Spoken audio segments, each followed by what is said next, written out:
కొంపదీసి నిద్రపోతున్నాడేంటి? ధ్యానం కళ్ళు మూసుకొని ఎవరినో కాంటాక్ట్ చేస్తున్నారు. అవునా? అబ్బా రామ్ ప్రసాద్, నీకు నిజం చెప్పాలంటే బాధగా ఉంది, కానీ చెప్పక తప్పదు. ఎందుకంటే అది నిజం కాబట్టి. Correct sir, correct. ఏంటి సార్ అది? నీకు 40 ఏళ్ళు వచ్చే వరకు కష్టాలు తప్పవు గురూజీ. అవి మామూలు కష్టాలు కావు, అష్ట కష్టాలనే చెప్పాలి. ఉదాహరణకు అవి ఎలా ఉంటాయంటే, దొరక్క నీకు ఫుడ్ దొరికితే అది నీ నోటికందే లోగా నీ కాలో నీ చెయ్యో తగిలే మట్టిపాలైపోతుంది. నీ వాకలికి తట్టుకోలేక అప్పు కోసం ఎండను పడి వెళితే అక్కడ తాళం వేసి ఉంటుంది. మరో కఠోరమైన నిజమేమిటంటే, నీ దరిద్రాన్ని చూసి భరించలేక నీ భార్య లేచి వెళ్ళిపోతుంది. ఒక్కతేనా ఎవరితోనన్నా? తప్పు. అతని దురదృష్టాన్ని చూసి ఎగతాళి చేయకు రమణ. Sorry sir.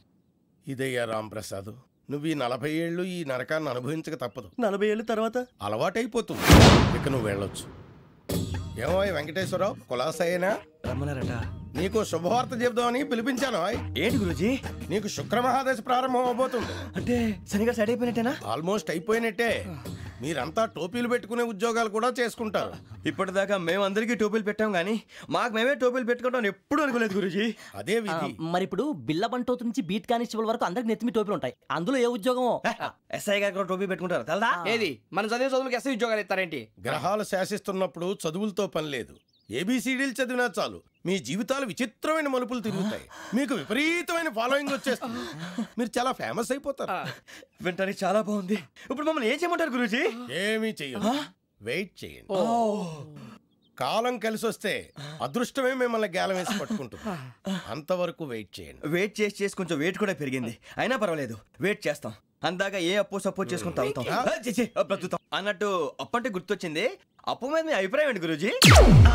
ఏంటరా ఇంత నుంచి మీకు ఎదుగుతున్నాను రా. ఇక్కడేం చేస్తున్నారు?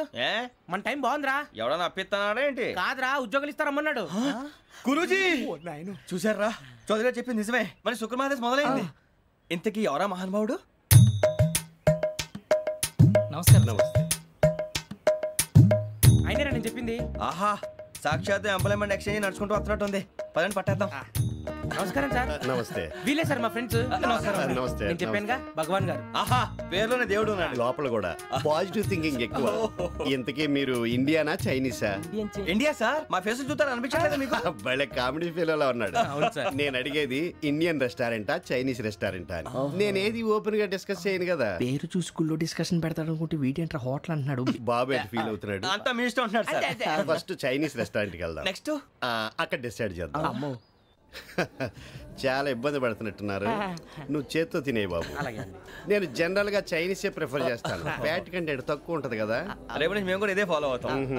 ఇంతకీ మీకు స్టీల్ ప్లాంటా, షిప్ యార్డా, ఏషియాడా, జింక, బంక, హెచ్పిసిఎల్. ఇవన్నీ దేనికి సార్? దేనికేంటి? ఉద్యోగం చేయడానికి. మీకు ఎందులో కావాలో చెప్పండి. నేను అమలపోతున్నారా? ఏంటయ్యా డిస్కషన్స్? మాకు నీ ఛాయిస్లు ఉంటాయి అనుకోలేదు. మీరు సడన్ గా జింకు బంకు అంటే సింక్ అవడానికి కొంచెం టైం పట్టింది. అదే అదే జేసీ గారు టోపీలు పెట్టుకుని ఉద్యోగం అన్నారుగా. వీటిలో టోపులు పెట్టుకునే జాబ్లు ఎక్కడ ఉన్నాయండి? అన్నిటిలోనే ఉంటాయి. వాటిలో కూడా ఉంటాయి. వాచ్మెన్ ఉద్యోగం కావాలా? ఇంతకీ మీరు అనే జాబ్ ఏంటి సార్? నేను చెప్పేది టోపులు పెట్టుకునే ఉద్యోగం కాదు, టైల్ కట్టుకునే ఉద్యోగం. అది టైల్ కట్టుకోవటం మాకు రాదు. వాళ్ళు కడతారులే. ఇంతకీ మీకు జిఎం కావాలనా, ఏ జిఎం కావాలనా? అట్లా పిలుస్తున్నాడు చూడు బాబు. జిఎం అడిగితే ఎలా ఉంటుందంట? ఏజిఎం అంటే వింటానికి కొంచెం పెద్దగా ఉంది. ఏజిఎం ఇప్పించండి సార్. అనుకున్నాను నువ్వు ఇది అడుగుతావని. జిఎం అంటే జనరల్ మేనేజర్, ఏజిఎం అంటే అసిస్టెంట్ జనరల్ మేనేజర్. తూచండి, మాకు జిఎంఏ కావాలి సార్. అది సరే కానీ భగవాన్ జీ, ఈ ఉద్యోగాలకి టోపులు పెట్టుకుని వెళ్ళొచ్చా? నీ ఇష్టం వచ్చినట్టు వెళ్ళొచ్చమ్మా. నాకు స్టీల్ ప్లేట్, నాకు బంకులో గానీ కన్ఫ్యూజ్ చేయగానే ఆయన్ని అందరికీ ఒక చోట ఇప్పించండి సార్. కలిసి పని చేసుకుంటాం. జీతం ఎంతండి? 30,000 అంటే 40,000. వడ్డీ ఎంత? అప్పు కాదయ్యా, నీకు ఇచ్చే జీతం. అంటే తిరిగి ఒక్కలేదా? ఫ్రస్ట్రేషన్ లో ఉన్నట్టున్నాడు. అవునండి. నువ్వు ఇచ్చిన వాళ్ళు తీసుకోరు. అంతేకాదు ప్రతి నెల గ్రాట్యుటీ, పిఎఫ్, సిఎఫ్ కూడా సార్. ఏ నువ్వు యాక్ట్ చేస్తావా? భగవాన్ జీ, మీరు ఇదంతా ఎందుకు చేస్తున్నారు? ఊరికే మాత్రం కాదు, నేను మంచోడని చెప్పి నా కారు పెట్రోల్ లేకుండా వెళ్తుందా? నేను ఇచ్చుకోవాల్సినవి ఉంటాయి కదా. ఇలా చూడు, అందుకని ఉద్యోగానికి వాళ్ళ ఆకారం తీసుకుంటా. మా గెటబుల్ చూసి మీరు అపార్థం చేసుకుంటున్నారు. మాకంత పొజిషన్ లేదండి బాబు. పోనీ నలుగురు కలిసి ఉద్యోగం చేసుకోవచ్చా? మీ దరిద్రం నాకు అర్థమైంది. థ్యాంక్స్. మీ నలుగురు కలిసి ₹1,00,000 ఇవ్వండి చాలు. నేను నమ్మనరా, డబ్బుల విషయంలో అసలు నమ్మను. నాన్నగారు మీరు అలా అంటాం భావ్యం కాదు. ఏదో జేసీ గారి సిఫార్సు వల్ల శని గారు సైడ్ అయ్యి శుక్రవారం మొదలైంది. ఉద్యోగం దానంతటి అదే వెతుకుంటూ వచ్చింది. అందుకని ఇంకేం కావాలో చెప్పండి. స్టీల్ ప్లాంట్ లో జీఎం అని పెద్ద పోస్ట్ అమ్మా. జీతం 30,000, నెల నెల ప్రమోషన్లు, సిఎఫ్లు, డిఎఫ్లు, పిఎఫ్లు, బిఎఫ్లు. ఇవన్నీ నువ్వు చదివిన చదువుకే. అబ్బాబే దీనికి చదువుకి సంబంధం లేదండి. చెప్పాను కదా శుక్ర మహాదశ. అది దాని పవర్ అనుకోండి, ఎఫెక్ట్ ఈ అనుకోండి. రోజుల్లో కూడా గ్రహాలు ఏటా nonsense. అబ్బా ఏంటండి వాడన్న ప్రతిదాన్ని ఇలా కొట్టి పడేస్తారు. చిన్నప్పటి నుంచి లక్షలు పోస్ట్ చదివించారు. అమ్మా నువ్వు లేని పోనీ పెట్టుకో. లక్షలు ఎక్కడైనా ఊరుకోరా, మాట వరుస కనాలి. ఒక 25,000 ఇస్తే వాడి జీవితం సెటిల్ అయిపోతుంది అంటున్నాడుగా. అంతగా ఆలోచిస్తారేంటండి? అమ్మా నాకు ఉద్యోగం రాగానే మీ అందరూ స్టీల్ ప్లాంట్ షిఫ్ట్ చేస్తానే. ఓకే నువ్వు చెప్పేదంతా కరెక్టేనా? నాన్నగారు మీకు అంత అనుమానం అయితే ఇవ్వకండి. సర్లే, ఇప్పటికిప్పుడు అంత డబ్బు అంటే కష్టం గానీ నా కెనటిక్ హోండా అమ్మాలి. నాకు తెలుసు మీరు ఆ నిర్ణయం తీసుకుంటారని, అందుకే పార్టీని పట్టుకొచ్చాను. బయట వెయిటింగ్.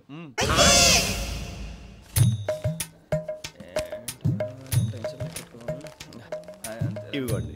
భగవాన్ జీ మీతో నాకు కుదరదండి. మీరు తేడా మనుషుల్లా ఉన్నారు. చూడటానికి అలా కనపడతాం కానీ తేడా మనుషులు కాదండి. ఇది ఎంతో లెక్క పెట్టండి. 5,000 తగ్గిందండి. ఆ విషయం నాకు ముందు చెప్పాలి కదా. ఇది తేడాతనం కదా. సర్దుబాటు కాక జరిగిన పొరపాటు. మా దరిద్రం మీకు తెలియదు కాదు. మీ ప్రాబ్లమ్స్ నాకు అనవసరం అండి. ఇప్పటికే మీ మూలంగా 3 లక్షల బొక్క తెలుసా? మీరు ఫేస్ అంత చిరాగ్గా పెట్టకండి. రే ఆ గొలుసేవరా, తొందరగా ఎవరా, ఆయన కోపం వస్తుంది. ఇదిగో తీసుకోండి. తీసుకోండి ప్లీజ్. భగవాన్ గారు తీసుకోండి సార్ ప్లీజ్. భగవాన్ గారు మీ కోపం తగ్గిందా? కోపం కాదు వెంకటేశ్వర గారు, ఎందుకో మోసాన్ని భరించలేను. అది నా బలహీనత. ఇవన్నీ వదిలేయండి. ఇంకోసారి పొరపాటు జరగదు. మేము ఎప్పుడు జాయిన్ అవ్వాలో చెప్పండి. కొత్త బట్టలు కొనుక్కోవాలి. మీరు ఆ పనిలో ఉండండి. పొద్దున్నే గుడికి వెళ్ళి 9:30 కల్లా, మొన్న వచ్చారే ఆ ఆఫీస్కి వచ్చేయండి. మీ అపాయింట్మెంట్ ఆర్డర్స్ రెడీగా ఉంటాయి. 8:30కి వచ్చేస్తాం. మీరు వచ్చిన వాళ్ళ తలుపులు తీరు. మీ కంగారు నేను అర్థం చేసుకోగలను. ఇంతకాలం పని లేక స్తంభించిపోయిన మీ జీవితాలు ఇక నుంచి వేగం పుంజుకుంటాయి. ఆయన ఉన్నారా? ఎవరు? భగవాన్ గారు. మీరెవరు? ఆయన క్లోజ్ ఫ్రెండ్స్. సరే లోపల రండి. పదా సార్ వీళ్ళు భగవాన్ క్లోజ్ ఫ్రెండ్స్ అంటారు. సరే నువ్వు వెళ్ళి నేను మాట్లాడతా. సార్ మీరంతా భగవాన్ స్నేహితులా? అవును, అలాంటి స్నేహితులు ఉన్నందుకు గర్వపడుతున్నాం. సరే ఏంటి సంగతి? ఏముంది, మా అపాయింట్మెంట్ ఆర్డర్ చేస్తే పట్టుకులు చేరిపోతాం. ఈ రోజు గురు పౌర్ణమి, మంచి రోజు. అపాయింట్మెంట్ ఆర్డర్ ఏంటి? మీకు అందాల్సిన నీకు అందనట్లేదు. ఏంటది? ఏంటంటావేంటి? ఒక్కోడు 25,000 ఇచ్చాం. భగవాన్ గారి హెల్పింగ్ నేచర్ కాబట్టి తక్కువ రేటుకి ఒప్పుకున్నాడు. ఇంతకీ ఇది ఏ ఆఫీసో మీకు తెలుసా? తెలుసుకోవాల్సిన అవసరం మాకు లేదు. కానీ చెప్పాల్సిన అవసరం మాకుంది. యాంటీ కరప్షన్ బ్యూరో అంటే అవినీతి నిరోధక శాఖ.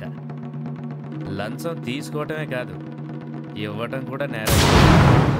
మీ భగవాన్ గారు ఒక 420